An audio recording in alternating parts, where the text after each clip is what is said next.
WWE animation championship 2026, সেখান থেকে রাহান এবং হাফিজুর, সেখান থেকে রাহানের অ্যাটাক, ও শেট, কি পরিমাণ বাজি অ্যাটাকে হাফিজুলকে ঘায়েল করা হলো দেখুন একবার। ও একদম ফ্লাইং শট, যা একদম অসাধারণ রাহানের মাইল, কি বলবো।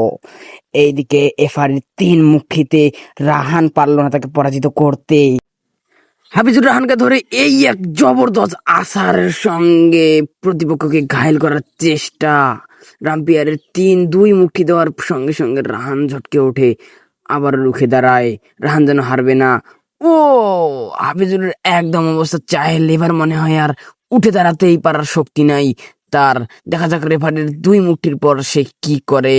ও নো, সে আবারও উঠছে, মানে সে যে টিকে থাকার লড়াই সে করতে চায়।